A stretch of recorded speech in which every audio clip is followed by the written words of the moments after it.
ꯅꯨꯡꯁꯤꯕ ꯑꯃꯗꯤ ꯂꯥꯟꯅ ꯇꯨꯅꯅ ꯁꯦꯝꯒꯠꯂꯛꯈꯤꯕ ꯃꯤꯑꯣꯏꯕꯒꯤ ꯄꯨꯋꯥꯔꯤꯅꯤ꯫ ꯍꯥꯏꯅꯩ ꯅꯨꯡꯁꯤꯕ ꯑꯃꯗꯤ ꯂꯥꯟꯗ ꯆꯨꯝꯗꯕ ꯂꯩꯇꯦ, ꯇꯥꯡꯕꯜꯒꯤ ꯂꯥꯟ, ꯅꯨꯡꯁꯤꯕꯒꯤ ꯂꯥꯟ꯫ ꯈꯨꯗꯣꯜ ꯇꯝꯖꯔꯤꯕ ꯑꯏꯕꯒꯤ ꯈꯣꯔꯖꯩꯗꯒꯤ ꯊꯧꯔꯝ ꯑꯁꯤꯒꯤ ꯇꯥꯡꯀꯛ ꯑꯁꯤꯅ ꯑꯗꯣꯝꯕꯨ ꯁꯣꯏꯗꯅ ꯍꯨꯝꯗꯨꯅ ꯄꯨꯒꯅꯤ꯫ 19 ꯁꯨꯕ ꯆꯍꯤꯆꯥꯒꯤ ꯑꯀꯤꯕ ꯐꯪꯂꯕ ꯂꯥꯟꯐꯝꯁꯤꯡꯗ ꯅꯤꯡꯊꯧ ꯈꯨꯕꯝꯒꯤ ꯂꯧꯇꯨꯅꯕꯒꯤ ꯅꯨꯡꯁꯤ ꯅꯨꯡꯉꯣꯜꯒꯤ ꯂꯣꯏꯅꯥꯏꯗ꯭ꯔꯕ ꯏꯄꯣꯝꯂꯛꯇ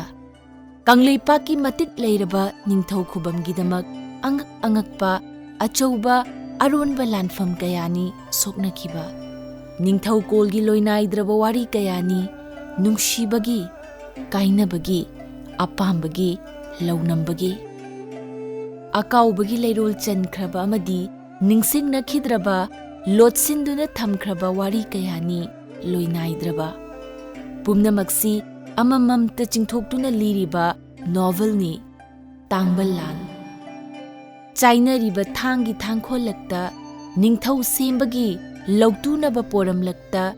ꯅꯨꯡꯁꯤꯕꯒꯤ ꯂꯣꯏꯅꯥꯏꯗ꯭ꯔꯕ ꯋꯥꯔꯤ ꯁꯤꯡꯕꯨꯜ ꯀꯌꯥꯁꯨ ꯐꯨꯒꯥꯏꯅ ꯂꯩꯁꯥ ꯇꯝꯕꯒꯤ ꯋꯥꯔꯤ ꯂꯤꯔꯤꯕ ꯇꯥꯡꯕꯜ ꯂꯥꯟꯒꯤ ꯂꯩꯃꯥꯏ ꯈꯨꯗꯤꯡ ꯆꯪꯗꯨꯅ ꯊꯤꯔꯨꯁꯤ ꯍꯧꯈ꯭ꯔꯕ ꯄꯨꯋꯥꯔꯤꯒꯤ ꯋꯥꯔꯤ ꯁꯤꯡꯕꯨꯜ꯫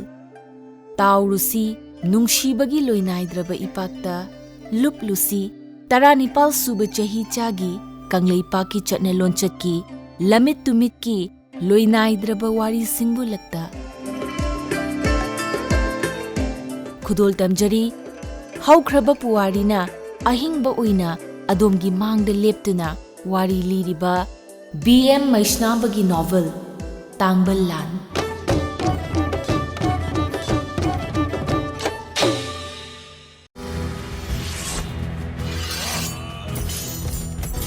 ꯃꯌꯦꯡꯕ ꯁ꯭ꯌꯥꯝ ꯑꯣꯏꯅꯥ ꯈꯦꯟꯇꯣꯝꯕ ꯌꯥꯎꯁꯤꯜꯂꯛꯂꯦ꯫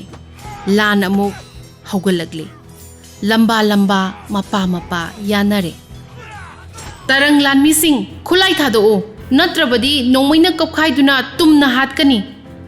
ꯑꯀꯣꯏ ꯖꯥꯝꯕꯅ ꯂꯥꯎꯔꯗꯨꯅ ꯅꯣꯡꯊꯛꯇ ꯅꯣꯡꯃꯩ ꯀꯥꯞꯈꯠꯂꯤ꯫ ꯃꯥꯒꯤ ꯃꯇꯨꯡ ꯏꯟꯕ ꯂꯥꯟꯃꯤ ꯁꯪꯒꯨ ꯁꯪꯒꯨꯅ ꯅꯣꯡꯃꯩ ꯆꯤꯡꯗꯣꯟꯒꯤ ꯁꯪꯒꯤꯟ ꯎꯠꯇꯨꯅ ꯆꯦꯟꯁꯤꯜꯂꯛꯏ꯫ ꯈꯣꯡꯅꯥ ꯖꯇ꯭ꯔꯥꯒꯤ ꯃꯌꯥꯡꯂꯦꯟꯗ ꯅꯣꯡꯃꯩ ꯂꯥꯟꯃꯤ 3ꯒꯤ ꯁꯪꯒꯤꯟꯅ ꯂꯦꯡꯈ꯭ꯔꯦ꯫ ꯈꯣꯡꯅꯥꯡ ꯖꯇ꯭ꯔꯥ ꯎꯞꯊꯗꯨꯅ ꯇꯨꯈ꯭ꯔꯦ, ꯃꯔꯨ ꯀꯥꯞꯁꯤꯟꯈ꯭ꯔꯦ꯫ ꯊꯧꯈꯥꯏ ꯉꯝꯕꯒꯤ ꯂꯦꯝꯍꯧꯔꯤꯕ ꯂꯥꯟꯃꯤꯁꯤꯡ ꯈꯨꯠꯂꯥꯏ ꯊꯥꯗꯣꯛꯅꯈ꯭ꯔꯦ꯫ ꯐꯅ ꯍꯥꯏꯗꯨꯅꯁꯨ ꯊꯥꯡꯒ ꯅꯣꯡꯃꯩꯒꯗꯤ ꯂꯝꯕꯥ ꯌꯥꯕ ꯍꯧꯅꯗꯦ꯫ ꯃꯆꯤꯗ ꯀꯣꯏꯁꯤꯟꯗꯨꯅ ꯐꯥꯈ꯭ꯔꯦ꯫ ꯈꯨꯟꯊꯧꯕ, ꯃꯌꯦꯡꯕ ꯁ꯭ꯌꯥꯝ ꯑꯃꯗꯤ ꯑꯣꯏꯅꯥ ꯈꯦꯟꯇꯣꯝꯕ ꯐꯥꯈ꯭ꯔꯦ꯫ ꯀꯣꯅꯨꯡ ꯂꯥꯟꯃꯤꯒꯤ ꯄꯜꯂꯣꯟꯅ ꯀꯣꯏꯁꯤꯟꯈ꯭ꯔꯕ ꯊꯧꯈꯥꯏ ꯉꯝꯕꯒꯤ ꯃꯁꯛ ꯎꯈꯤꯗ꯭ꯔꯦ꯫ ꯑꯃꯝꯕ ꯃꯔꯛꯅꯤ, ꯃꯁꯤꯡ ꯈꯪꯗ꯭ꯔꯕ ꯊꯪꯌꯥꯝꯅ ꯌꯣꯝꯁꯤꯟꯗꯨꯅ ꯌꯥꯟꯊꯕꯇꯅꯤ ꯎꯔꯤꯕ꯫ ꯃꯗꯨꯐꯥꯎꯕ ꯊꯧꯈꯥꯏ ꯉꯝꯕꯅ ꯊꯪꯌꯥꯝ ꯉꯥꯛꯂꯤ ꯍꯥꯏꯕꯒꯤ ꯃꯈꯣꯜꯗꯤ ꯇꯥꯏ꯫ ꯃꯍꯥꯛꯅ ꯍꯟꯗꯨꯅ ꯀꯣꯛꯂꯦꯟ ꯀꯛꯄꯗꯤ ꯉꯝꯈꯤꯗ꯭ꯔꯦ꯫ ꯃꯍꯥꯛꯀꯤ ꯃꯁꯥ ꯑꯗꯨ ꯃꯥꯒꯤ ꯊꯥꯡ ꯑꯅꯤꯅ ꯌꯣꯝꯁꯤꯜꯂꯒ ꯎꯔꯨ ꯂꯩꯗꯨꯅ ꯂꯥꯟꯊꯦꯡꯅꯔꯤ꯫ ꯃꯅꯤꯡ ꯑꯃꯨꯛ ꯍꯜꯂꯤ, ꯃꯃꯥꯡ ꯑꯃꯨꯛ ꯍꯥꯏꯒꯠꯂꯤ, ꯅꯥꯛ ꯌꯦꯠ ꯂꯩꯊꯣꯛ ꯂꯩꯁꯤꯟ ꯇꯧꯗꯨꯅ ꯈꯥꯡꯂꯤ꯫ ꯊꯧꯈꯥꯏ ꯉꯝꯕꯒꯤ ꯃꯀ꯭ꯂꯥꯛ ꯆꯣꯛꯊꯔꯦ, ꯊꯥꯡꯕ ꯉꯝꯂꯛꯇ꯭ꯔꯦ꯫ ꯈꯣꯡꯆꯠ ꯈꯣꯡꯊꯥꯡ ꯀꯥꯏꯔꯦ, ꯃꯈꯣꯡ ꯀꯥꯔꯟ ꯆꯠꯂꯛꯂꯦ꯫ ꯃꯅꯤꯡ ꯍꯦꯛ ꯍꯟꯗꯣꯛꯄꯗ ꯀꯣꯡꯀꯨꯠ ꯑꯃꯗ ꯈꯨꯠꯅꯤꯡ ꯄꯨꯊꯗꯨꯅ ꯂꯣꯡꯅ ꯇꯨꯊꯈ꯭ꯔꯦ꯫ ꯃꯇꯝ ꯑꯗꯨꯗ ꯗꯦꯕꯦꯟꯗ꯭ꯔꯅ ꯊꯥꯡꯗꯣꯅ ꯃꯊꯕꯥꯛꯇ ꯅꯝꯈ꯭ꯔꯦ꯫ ꯃꯦꯟꯖꯣꯔ ꯑꯅꯤꯅ ꯁꯠ ꯆꯦꯟꯁꯤꯟꯗꯨꯅ ꯊꯧꯈꯥꯏ ꯉꯝꯕꯒꯤ ꯈꯨꯗꯥꯡ ꯑꯅꯤꯗ ꯃꯈꯣꯡ ꯈꯣꯡꯄꯥꯛ ꯑꯅꯤ ꯆꯪꯗꯨꯅ ꯅꯦꯠꯁꯤꯟꯈ꯭ꯔꯦ꯫ ꯊꯥꯡ ꯍꯥꯏꯒꯠꯂꯛꯄ ꯉꯝꯍꯟꯗ꯭ꯔꯦ꯫ ꯃꯁꯥ ꯀꯟꯕ ꯂꯥꯟꯃꯤ 4ꯅ ꯊꯧꯈꯥꯏ ꯉꯝꯕꯒꯤ ꯃꯈꯨꯠ ꯐꯥꯗꯨꯅ ꯊꯥꯡ ꯃꯨꯟꯅꯕ ꯍꯣꯠꯅꯔꯤ꯫ ꯈꯨꯠꯐꯝ ꯆꯦꯠꯈ꯭ꯔꯕ ꯃꯥꯒꯤ ꯊꯥꯡꯈꯣꯛ ꯃꯨꯟꯕ ꯉꯝꯗ꯭ꯔꯤ꯫ ꯊꯧꯈꯥꯏ ꯉꯝꯕ ꯅꯣꯛꯏ, ꯃꯣꯃꯣꯟ ꯇꯧꯏ꯫ ꯑꯁꯦꯡꯕ ꯅꯤꯡꯊꯦꯝ ꯃꯆꯥꯅꯤ, ꯃꯩꯗꯤꯡꯉꯨ ꯆꯤꯡꯊꯪ ꯈꯣꯝꯕꯒꯤ ꯃꯁꯨꯅꯤ꯫ ꯅꯤꯡꯁꯥ ꯍꯣꯟꯗꯣꯛꯅ ꯍꯥꯏꯔꯛꯏ, ꯏꯇꯣꯟꯁꯤ ꯑꯌꯝꯕ, ꯁꯦ ꯊꯥꯡ ꯊꯥꯗꯣꯛꯄꯤꯔꯒꯦ꯫ ꯅꯈꯨꯠ ꯆꯜꯂꯕ ꯊꯧꯈꯥꯏ ꯉꯝꯕꯕꯨ ꯍꯥꯠꯂꯣ, ꯑꯗꯨꯒ ꯅꯍꯥꯛ ꯅꯤꯡꯊꯦꯝ ꯄꯤꯁꯛ ꯃꯃꯥ ꯃꯆꯥꯒꯤ ꯑꯊꯣꯏꯕ ꯂꯥꯟꯖꯤꯡ ꯄꯨꯔꯦꯟꯅꯤ ꯍꯥꯏꯗꯨꯅ ꯇꯝꯖꯔꯨꯔꯣ꯫ ꯌꯥꯝꯕꯨꯡ 2 ꯆꯠꯈ꯭ꯔꯦ, ꯑꯩꯍꯥꯛ ꯍꯤꯡꯕꯒꯤ ꯀꯥꯟꯅꯗ꯭ꯔꯦ꯫ ꯍꯥꯠꯂꯣ, ꯑꯩꯕꯨꯁꯨ ꯍꯥꯠꯂꯣ꯫ ꯊꯧꯈꯥꯏ ꯉꯝꯕꯅ ꯑꯁꯤ ꯍꯥꯏꯔꯝꯂꯒ मागी थांग थादोखरे महाकपु हिंगना फाखरे मखोंग मखुट पुनसिनखरे अइबु वारौगनु इतोनगी थौखाइंगंबा सेनापति देवेंद्रन हाइरी नंगदी कर्ता निंथेम सागैगी नोंसारेनी अइ नंगबु हाटलोय नंगदी अथौबनी तंगाई फदना नयामुंग अनिदि हाटके चत्सि कोनुंगदा अइदि पाखुलोइनी निंथेम पोकपी अमदी याम्बुंग नोंसामै अनिना नंगी वायल फिरेप लौसनु फै अइबु फारगा पुरो थौखाइंगंबना मतिंग लैना हाइरे तौबदी देवेंद्रना लौनम लंगथाक्तुना थौखाइंगंबबु फाखिबनि हाइबा सिमदी हन्ना हन्ना लाउरंगनी तुंगी मिरोना खंगननबा देवेंद्रना नोकफेट तौरगा नापल कारप तौना मखा समततुना हाइरे अमबु ओइरबसु सेनापति देवेंद्रना लानगम फिरान थेलेदना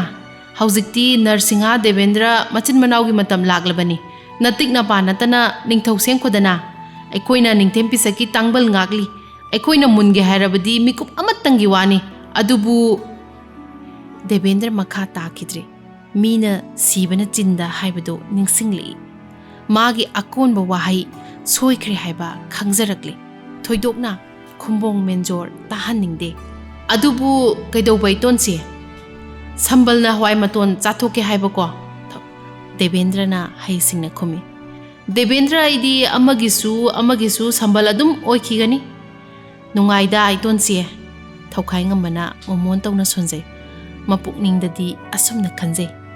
नखोइबुदी कैदौंगैदसु तांगबल फमलोय थौखाइंगंबना कैनिंगसित अमुक हलखिगनी अइ निंगथौ सेंगफिगनी अइहाकना पु अहलनी अखोइतना तांगबल फंगफम थोइ खुंबोंग मेंजोरना खंहाइ हाइरे मनाउ इबुंगो लांजिंग पुरेन लेंखतनबा तौरसी लांजिंग पुरेल अनिगी वारी वताई खंहौदना लेपताकी खुंबोंग मेंजोरना थौइना मरक थतनबा होतनबनी सिनगाई वादगी अकाइबा लाकपा याय हाइबसी महाक खंगी खुंबोंग असे निंगथेम पिसकी मपाबुंग पोकपा मबेन सिजा खुंबोंग मयुम चनुगी नखरबा मरी मतानी निंगथेम पोकपी पांबोम अमसुनी इपु मेंजोर देवेंद्रना नोनलुकना हंगली कोनुंगदा सकोल पाव मतंग हाना थाबिको इतै मसिजा मदी याम्बुंग नरसिंहा अनिना तानिंगलमगनी अदुगा इपु लानफमदा सनातन धर्म फंख्रबा लानमिसिंगे हक्सांग लमलकता हुंदोकलंबसी चुमदबरा खंजैदो नसुना यामना चुमख्रबा वानी कोनसबा मेंजोरना पांगसिंदुना हाइरे तांगबल मुनबगी अदुक तंगाई फदना हानख्रबसु अतोपा अमतना नदे अइ ई अमतगी इचा इनाउ ngakतनी उमंग असिदा पुन्ना पोलोइरमसे इपु अनिना फनब सिनबियु देवेंद्रना असि हाइबगा कोनुंग लानमिसिंगदा ओनसिंदुना लौरे कना कनानो सिकिबा हिंगलिबा लानमी मसिंग थिदो याम्बुंगना हंगलकनी तरंग लानमीगिसु थीगद्रा मनाउ इबुंगो अकोइ जाम्बा जमानदारना हंगले थिदो देवेंद्रना खुमी मखाताना मु हाइरे नकोइ खरना खुजु खुलाई खोमजिलु थौखाइंगंबगी मतिक मयाई लेरबा थांगलेननी अदुदी मागे सगोल साबलदा निंगथिना थेसिनबिको खुंबोंग मेंजोरना सिंदुना सगोल तोंगबा लानमी अनि कोनुंगदा पाव थाख्रे जमानदार अकोइ जाम्बना लुचिंगदुना सिखिबा लानमी अमदी हिंगहौबा लानमी मसिंग थीबा लोइख्रे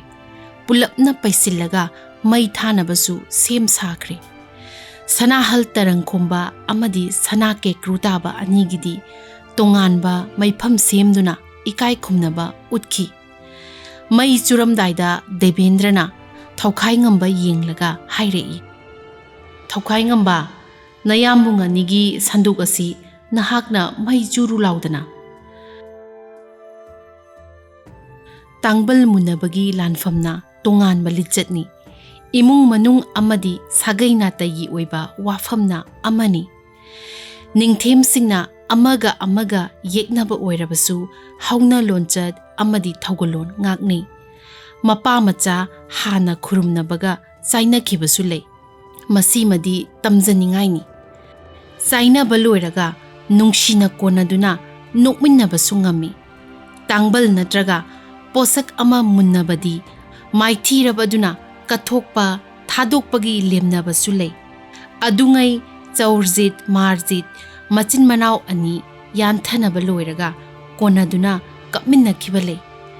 ꯊꯧꯈꯥꯏ ꯉꯝꯕꯅ ꯃꯣꯃꯣꯟ ꯇꯧꯅ ꯈꯨꯝꯃꯤ, ꯏꯇꯣꯟꯁꯤꯅ ꯅꯆꯥ ꯑꯅꯤꯒꯤ ꯁꯦꯕꯥ ꯐꯪꯕꯤꯔꯣ, ꯅꯆꯥꯗꯤ ꯅꯨꯡꯁꯤꯔꯕ ꯌꯥꯝꯕꯨꯡ ꯑꯅꯤꯒꯤ ꯁꯅꯥ ꯍꯛꯆꯥꯡꯗ ꯃꯩ ꯆꯨꯕ ꯉꯝꯖꯔꯔꯣꯏ꯫ ꯐꯔꯦ ꯐꯔꯦ, ꯅꯪꯅ ꯌꯥꯔꯕꯗꯤ, ꯗꯦꯕꯦꯟꯗ꯭ꯔꯅ ꯍꯥꯏꯔꯤ,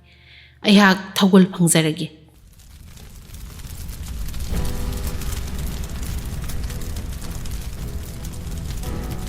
ꯃꯤꯀꯨꯞ ꯈꯔꯒꯤ ꯃꯇꯨꯡꯗ ꯗꯦꯕꯦꯟꯗ꯭ꯔꯅ ꯅꯤꯡꯊꯦꯝ ꯁꯥꯒꯩꯒꯤ ꯑꯄꯨꯟꯕꯒꯤ ꯃꯇꯣꯟꯁꯤ ꯑꯃ ꯑꯣꯏꯅ ꯀꯔꯇꯥ ꯅꯤꯡꯊꯦꯝ ꯑꯅꯤꯒꯤ ꯁꯟꯗꯨꯛ ꯃꯩ ꯆꯨꯗꯨꯅ ꯍꯧꯅꯕꯤ ꯊꯧꯒꯜ ꯇꯧꯈꯤ꯫ ꯃꯤꯅꯝ ꯃꯔꯛꯇ ꯃꯩꯈꯨ ꯋꯥꯡꯅ ꯀꯥꯈꯠꯂꯛꯏ, ꯎꯃꯪꯗ ꯃꯩꯐꯝ ꯀꯌꯥ ꯆꯥꯛꯂꯤ꯫ ꯁꯤꯍꯧꯗꯕ ꯂꯥꯟꯃꯤꯁꯤꯡꯅ ꯂꯨꯔꯨꯛꯅꯗꯨꯅ ꯑꯋꯥꯕ ꯐꯣꯡꯗꯣꯛꯅꯩ, ꯇꯨꯝꯕꯛ ꯇꯨꯝꯕꯛ ꯂꯦꯞꯇꯨꯅ ꯂꯩ, ꯃꯃꯤꯠ ꯏꯔꯥ ꯆꯦꯟꯅꯩ꯫ ꯈꯨꯝꯕꯣꯡ ꯃꯦꯟꯖꯣꯔꯅ ꯅꯨꯡꯉꯥꯏꯇꯅ ꯁꯣꯟꯖꯩ, ꯑꯣ, ꯁꯤꯔꯤꯕꯁꯤꯡꯁꯦ ꯏꯆꯥ ꯏꯅꯥꯎ ꯉꯥꯛꯇꯅꯤꯗꯣ, ꯑꯣꯟꯊꯣꯛꯏꯗ, ꯍꯦ ꯇꯥꯡꯕꯜ, ꯅꯪꯒꯤ ꯅꯇꯤꯛꯅ ꯌꯥꯏ꯫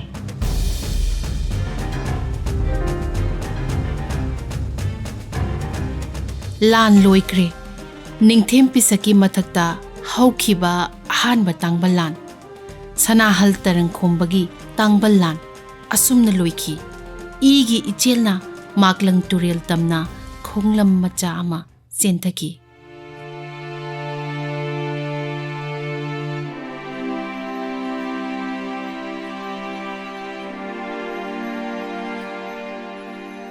ꯑꯍꯤꯡ ꯍꯧꯈ꯭ꯔꯦ꯫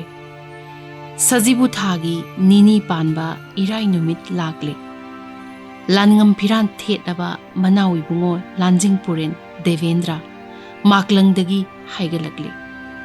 ꯃꯥꯒꯤ ꯂꯥꯟꯃꯤꯁꯤꯡ ꯃꯈꯦꯜ ꯂꯥꯡꯏ, ꯍꯔꯥꯎ ꯃꯊꯣꯏ ꯀꯥꯖꯩ꯫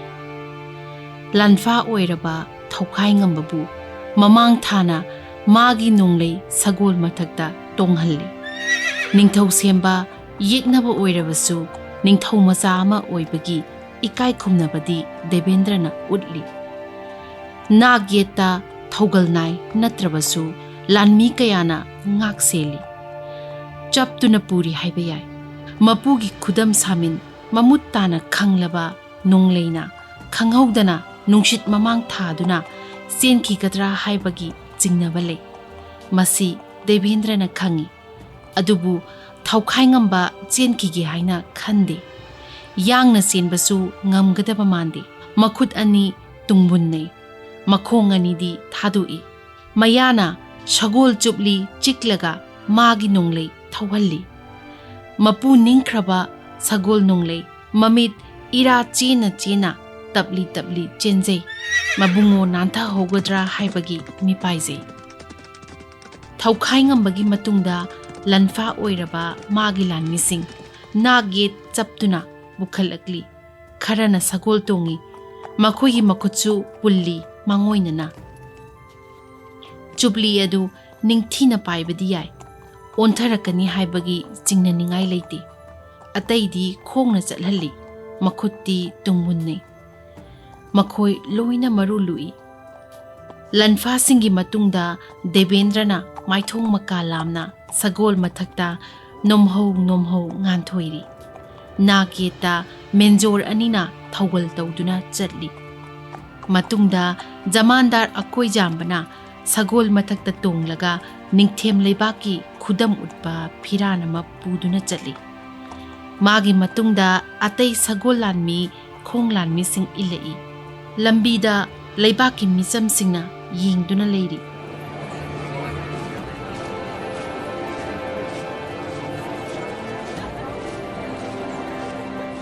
ꯂꯥꯟꯃꯤꯁꯤꯡ ꯑꯃꯒ ꯑꯃꯒ ꯆꯤꯕꯣꯟ ꯆꯤꯕꯣꯟ ꯋꯥꯔꯤ ꯁꯥꯏ꯫ ꯈꯔꯅ ꯃꯊꯨꯝ ꯃꯔꯥꯡ ꯍꯧꯗꯨꯅ ꯂꯥꯟꯉꯝ ꯈꯣꯜꯂꯥꯎ ꯂꯥꯎꯏ꯫ ꯃꯩꯁꯅꯥꯝꯆꯥ ꯈꯨꯟꯊꯧꯕꯅ ꯊꯧꯈꯥꯏ ꯉꯝꯕꯕꯨ ꯅꯥꯁꯣꯜ ꯇꯞꯅ ꯇꯨꯡꯗꯒꯤ ꯀꯧꯔꯒ ꯍꯥꯏꯔꯛꯏ, ꯅꯣꯡꯂꯩꯗ ꯅꯥꯟꯊꯣꯛꯅꯕ ꯈꯨꯗꯝ ꯄꯤꯕꯤꯌꯣ꯫ ꯄꯥꯊꯧ, ꯑꯩ ꯆꯦꯜꯂꯣꯏ꯫ ꯊꯧꯈꯥꯏ ꯉꯝꯕꯅ ꯅꯥꯁꯣꯜ ꯇꯞꯅ ꯍꯥꯏꯔꯛꯏ, ꯇꯨꯡꯒꯤ ꯄꯣꯔꯝ ꯌꯥꯠꯂꯤꯕꯅꯤ, ꯏꯟꯗꯣꯟꯁꯤꯖ ꯎꯅꯅꯤꯡꯏ꯫ ꯑꯩꯍꯥꯛ ꯀꯩꯅꯤꯡꯆꯤꯠ ꯍꯟꯈꯤꯒꯅꯤ, ꯅꯪ ꯗꯨꯝ ꯆꯦꯟꯈ꯭ꯔꯣ ꯄꯥꯊꯧ꯫ ꯑꯩꯁꯨ ꯆꯦꯜꯂꯣꯏ꯫ ꯈꯨꯟꯊꯧꯕꯅ ꯈꯨꯝꯃꯤ,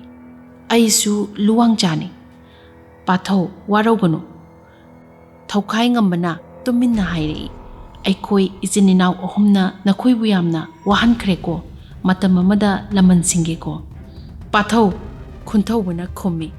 Khulang lamangidamak Khunthauꯕꯅ Ningthoujam yauba natte Itaugidamak lepjabani Matam khara amuk waminakhisi Pathau Mabanigi chibon saba wari manakta ngak senduna sagol thoriba konung lanmi sing tai kanasu kari amata hainade lengak lon haiba si tambang ambanate aka akum haiba si yamna tuina thui kanana khangni nongma ibung si thaukai ngambasu ningthau oirakpa yaina lanmi singna asumna khanai mi yamna ushitaba lanmi amana hairap khaudemlaga karemna boina nganglei Sanakyaton Ningthoujam yauba budi Ningthoukanba yaubuna phaida Khunthaubana tap oktuna khumi Animak mafam matamgi poram matungina nunglon chap mane kanba tai semba tai Lanmi adu saurap tawi makhata na haire sembadi ngamdredana maral leijadaba lanmi kaya sihankre Khunthaubana napal tauna amuk khumei Sanakya halgi lanmi di kuntani Kundang lanmi aduna ngaglap hangle konung lanmi di kayanina manawi bungoda hangudana Khunthaubana khumi ai budi masing thirei kaya siki amuktang haibiyu pacha Khunthauba tumin laikre ngaihak leiraga sagol gi chupli khangching chingkhatlaga khumi lanmi cham kunthra mangaga lanmi chawnga ga suknaba lanphamni lanmi edu makha takhidre Maklang umangi lan ningthem libaki puwarida singthana kiba Tangbal Lan amani lanbal macha sigi manungda itha thajadana akiba phanglaba lanjaw ama oiki masing yam khidraba tarang khombagi lanmina konung lanmi kaya tora tuna hatki thoidokna thaukhai ngambagi ichang thauna thagat ningaini mafam asida kan thauraba kartagi ningthe macha sana hal tarang khomba amadi sana kekru taba singajit anigi aroiba yahifam oikibaga loinana thauna leiraba nakal animaki lanmi kayasu nongaki masibudi langi hauna sani konung lanmi chahum hena siki sana hal tarang khombagi di nongmoina panba sanginna thinkiba lanmi kundagi hena sikide Tarang khombagi lanthenglon angka khara makhai di chummi magi lanmi chama nongmai chindonda lanpha oiki lanmi 15 na nanthoki konung lanmina nongmai sizinaramdrabadi sanahal tarang khombagi mai pakpa oiramgadabani lanfam asi yamna maru oiba Tangbal Lan amani maming chatli masigi kainingsid achouba puwari amani Lanjing puren Devendrana Sana hal tarang khomba amadi sana kekru taba anibudi jingnaba leitana hatki khwaidagi kan thauraba tomthin oiraba thaukhai ngamba budi karigi hatkidriba aruba wahangni araiba pakhomama leiri